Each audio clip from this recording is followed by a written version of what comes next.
Hi guys, this is Bob Braudrick. This is our very first sales training class we're going to do, and I'm going to start by saying this, and I'm not going to apologize and go all false humble and everything, but I'm not prepared. I can give you excuses, I can give you everything else, I'm not, but the reality is mentally, I just didn't know what the field was going to be like. I'm going to sound kind of arrogant for a minute, and I'm going to tell you the truth. I've tried to teach sales classes before. Usually, hey, can you come teach a 30-minute, or can you teach an hour and a half? And as a rule, I've just gotten in there and almost given up because it's too intimidating. I have too big a bucket, guys. This is what I do. This is what I know. This is my skill set.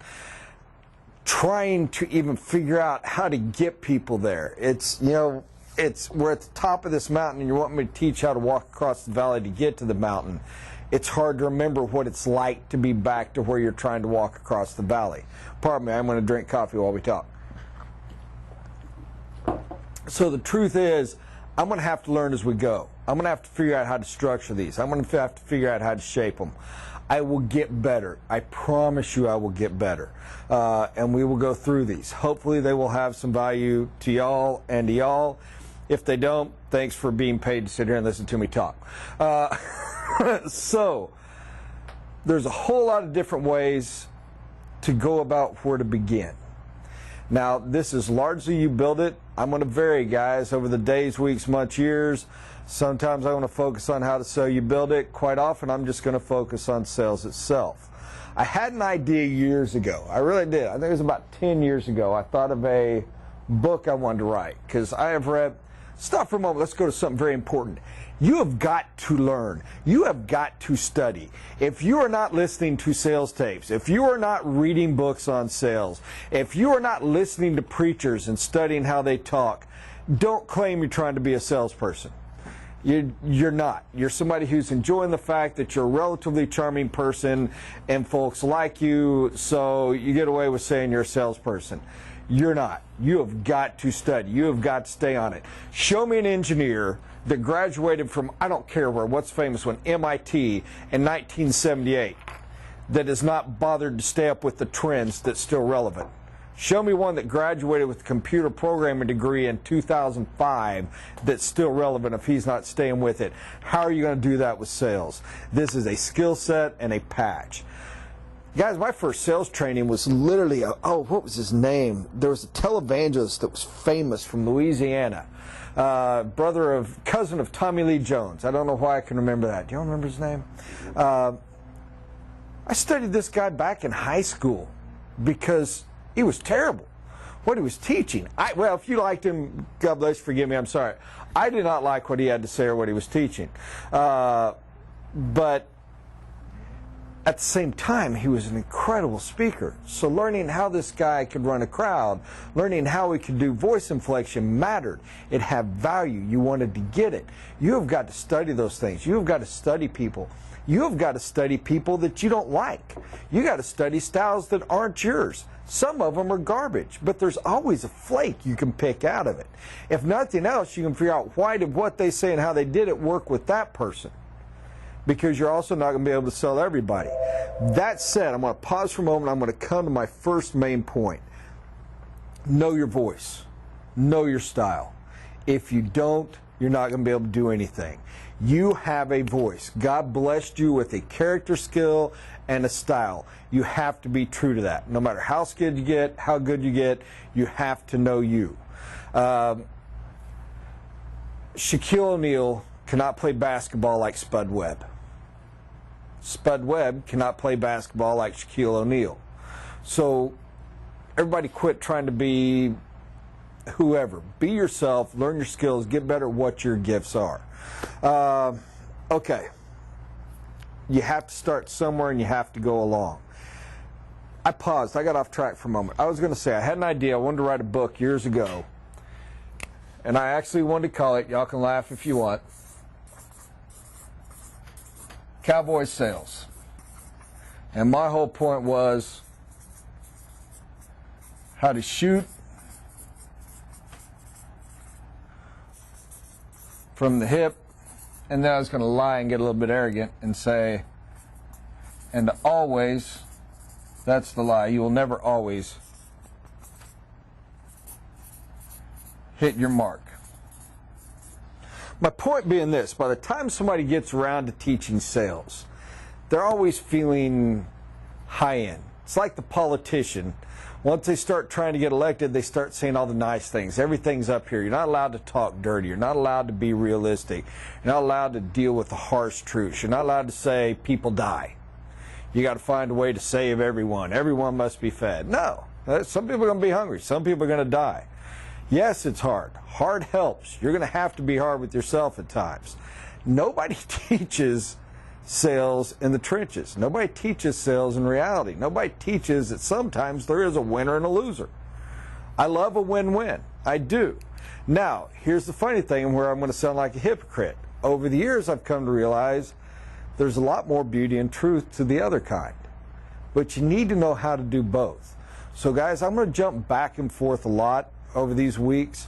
I'm going to jump back and forth between concepts and things. I'm going to sound extremely hypocritical. I'm going to tell you to do one thing one day and I'm going to contradict it the next day. You're just going to have to learn and go with the flow because you have got to be able to be that way. What you say to one client to sell them, you have to mean it from your core. What you say to the next client, you have to sell them and mean it from your core, and they might be exact opposite things. All right? Unless you're in a relationship where what you're pitching is religion. If you have a Mormon, you need to love and respect that Mormon and you need to sell what they're needing to buy. You have a Catholic, same thing. You have a Muslim, same thing. Your job here is to sell and help the client meet a need. Now then, one of the images I'm going to work to try to draw in reference is going off of this same philosophy. Let's hold cowboy reference. You got the sheriff. How do you spell sheriff? S-H-E-R-I-F-F? One F. One R? Well, if we spelled it wrong, feel free to laugh. Next is the gunslinger. I like the gunslinger more. It's kind of a different metaphor. Both guys are here. Both guys are making their living using their gun. One is a gun for hire. He's going to come in, he's going to shoot fast, he's going to pull it from the hip, and he's going to go. The other gets to know people. He builds relationships. His job is to protect. His job is to serve. That is the higher moral ground. That is a good ground. I will try to focus on that. Every now and then, though, you've got to be here. And every now and then, we're going to have to be there. And we'll do our very best. That said, there is one thing that has to be true of both of these guys, or they're no good at their job, and they're going to wind up dead. And while you might think that is competence, and yes, my penmanship's awful and my spelling's bad. Competence is good. Competence matters. I started this whole thing by telling you you are going to have to study. You have to keep learning. However, that is so not that big a deal compared to confidence. Confidence is everything. Arrogance is everything. Be a little cocky. Be a little up there. Know how good you are. Believe in yourself. If you do not have these things, you're going to get kicked. And guys, when you have a day where you get kicked, where you get blistered, where you get shot to the curb, where everything goes wrong, you can't own that. You know it for an hour or two. You can go home and hopefully your style is to pray. Maybe it's to overeat. Maybe it's to go have a couple drinks. Maybe it's to run around the block. Whatever burns it off. You own it for a while. It takes a while. But you got to let it go and you got to have that confidence. You got to have some swagger. You have to believe in yourself. Here's the funny thing. If you believe in you, the client is going to believe in you and what you are selling. I love to read Dilbert cartoons. I think they're brilliant.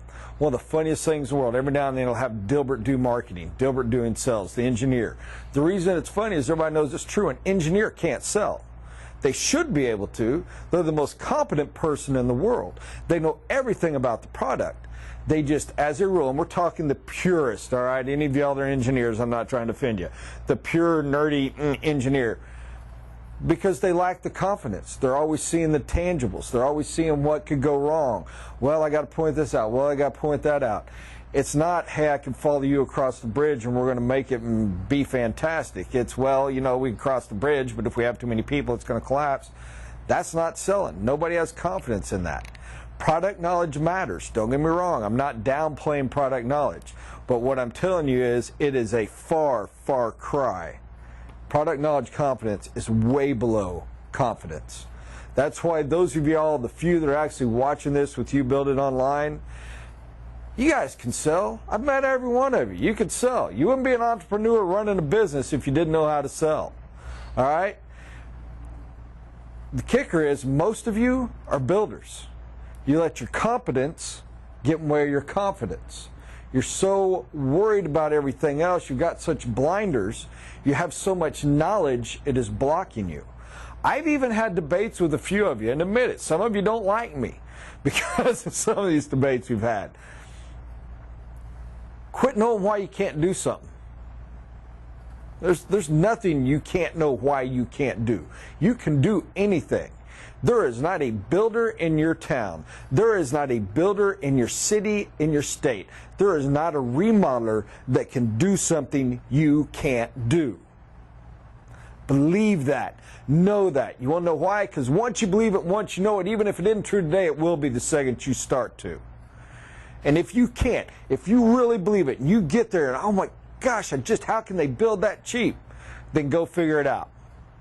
That guy was smarter than you. Don't let him be smarter than you tomorrow. Go figure it out. There's some way they're doing it. Find it, know it, own it. And hey, if the answer is it really is quality, because look, guys, we win these sales battles all the time because every other builder's out there, well, they're cheating. They're not building quality. Whatever. It's not true. You know it's not true too. And if it really is, then by gum, no facts. Because just saying, oh, well, we're 2x6 walls and they're just not quality. It's not quality. How? How is it not quality? Now we better get into the competence. You're going to accuse somebody negatively, you better know facts and you better know them cold. And guys, there should never be anybody better than you at anything you do. Pausing for a moment on You Build It, we're lucky, guys. We get to cheat. We win the price war. We do. There's nothing easier than having lowest price, best quality, best people. Cakewalk. It's not exactly real friggin' hard. However, you start to doubt yourself, it's brutal. You don't believe in yourself. You have somebody turn you down. You have a client that signed with another builder instead of you. You got a client like I did yesterday that just rips you apart and is threatening lawyers and everything's a bat. It hurts. You take it personal. You got the one you're sure that's going to go and something goes wrong with the financing and you take that personal. You start to doubt yourself. I don't care that you're best price, best quality, best people. You're going to have a hard time selling. Confidence is everything. Believing in yourself is everything. There are a lot of different ways to go about doing that. I'm not going to bore you with that today. But here's the deal. Have some swagger. Have some faith. Have some knowledge in what you do. We've probably gone long enough today, so we're going to pause here. This wasn't much. I don't know if I gave y'all anything to work with. Honestly, again, we're kind of laying a foundation, and I'm kind of learning how I'm going to go with this.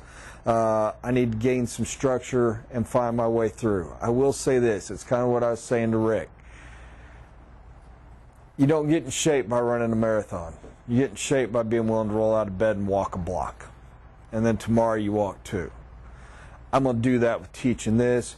You're going to have to do that with working on your sales skills. Right now, today, believe in yourself. Believe in what you have. Best advice in the world. I'm going to give you two. One is a saying that I live by. Don't look where you don't want to go. Look where you want to go. The second part's implied. It's not part of the saying. But every now and then it needs to be said. Don't look where you don't want to go. Guys, if you want to go to a bad place, if you want to go negative, if you want to go into stress, if you want to go into where there's fear and a dark cave and lack of hope, watch the news every day. Don't miss it. Wake up in the morning and turn on the national news. When that's over, be sure and get to the local news. When you go to bed, make sure you watch the news. When you take your lunch break, turn the news on. Read the paper when you're going potty. Absolutely hook into the news.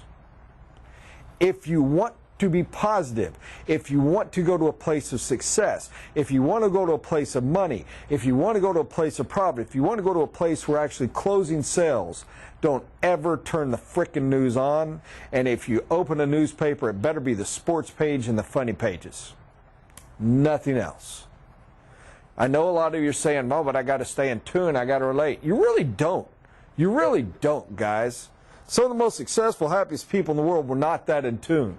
The world was conquered by people long before we had TV, newspapers, and yada, yada, yada. All right? You really don't. It's fun to a certain extent. I know I'm not going to get all y'all to turn off the news. I wish I could. Similar line, that was some of the best advice I ever got. I went to work for a guy once, very successful. He was an ass, but he was very successful. And they flat told you, don't ever walk in the door of this building with a newspaper, a magazine, never have a TV on anything relating to the news, or the boss will fire you. And here's a funny thing, he'd do it in a heartbeat. You walked in the door of that building with a newspaper, he would fire you the second he saw you. No qualms about it, no nothing else. But the guy's cruddy employees made 50 grand a year, and his better ones made 200 grand a year, and he was making over $1 million a year. And he felt that was the secret to his success, and I believe it. At the same time, look where you want to go. Look where you want to be. A lot of y'all are sitting out there and, oh, you don't understand, Bob, it's so bad here. There's nothing going on. Oh, we're so terrible. All right. I can go back to the very, very best times of any of your economies and find somebody who's got some excuse why, oh, you don't understand, there's so much competition. Everybody's a builder. Everybody thinks they can do this.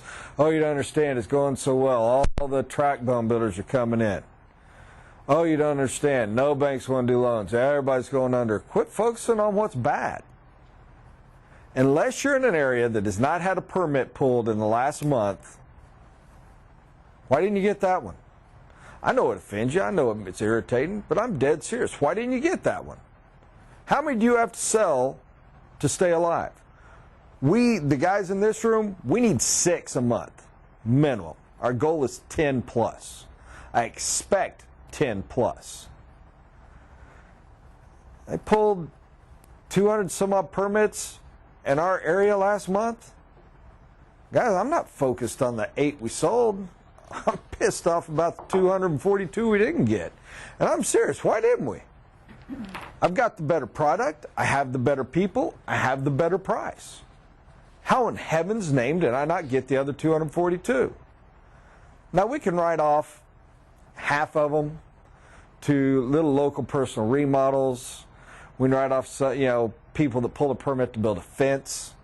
We can write off another chunk to builders building spec homes.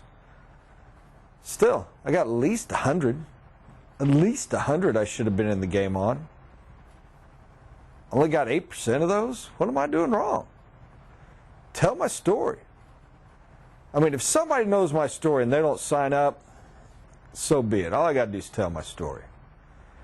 But if I'm sitting around looking at the fact that, oh my God, Oklahoma City only pulled 250 permits last month. That's just horrible. Just 4 years ago, we were pulling 800 a month. Look how bad it is. I only need 10. I'm going to be pissed I didn't get 100. Why is there a permit pulled in your area and you didn't get it? I'm not judging you. I'm not mad at you guys. I'm not you punk. I'm not trying to insult you. I'm not trying to insult y'all either. Do not take it that way. I really, truly, truly am not saying that. But what I'm saying is, look at what was pulled. Why didn't I get it? How do I get it? Look, if you know where you want to go, you want to sign a contract. You want to build a house. You want to do a remodel. You don't want to not do one. Don't look at the 550 permits that weren't pulled compared to the glorious heyday. Look at the 250. How do I get some of those? Focus on that, and you'll get that. If you go out in the field and you're quail hunting, you look for quail. It isn't easy. If you had a dog, it's a lot easier. Thus, marketing, we'll get in that another day. But, guys, if you're a guy who even dreams and fantasizes of being a country boy, you've gone quail hunting with just a shotgun and a friend. You walk around till you step on one. You want to walk on the road, you want to look in the trees, you want to look for anything but quail, even if one pops up, you're going to miss it. But if you're watching and you're focusing and looking for quail, you know what happens? You go home and you have a delicious dinner. Look where you want to go. Shut the negative out. The more important part of that is the original part of that phrase, don't look where you don't want to go. And that comes from mountain climbing. From a guy getting up on a mountain. And those of us that watched, what was that great Tom Cruise movie? Mission Impossible 2, I think, where they pull back. You're sitting in a movie theater and your knees get weak and you get a little queasy when you see that thing. And you talk to a guy who does it and you say, how the frig do you do that? How can you handle it? He goes, you never look down. You don't want to go down. Down's bad. You don't look where you don't want to go. Most brilliant advice in the world. That's why you can walk straight down a hallway in a straight line all day long, never miss your mark, never a problem. But if somebody were to put a beam the exact same width on that floor and told you to walk that, you'd fall because you'd focus on that beam. Ask any girl that's ever done gymnastics. That's the hard part. That's why once they've learned and don't think about it, they flip and fly. You notice they don't look down at the beam. When they do, they usually fall. Enough for me. I said I was going to shut up 5 minutes ago. God bless you. I hope I can do something okay. Thank you very much.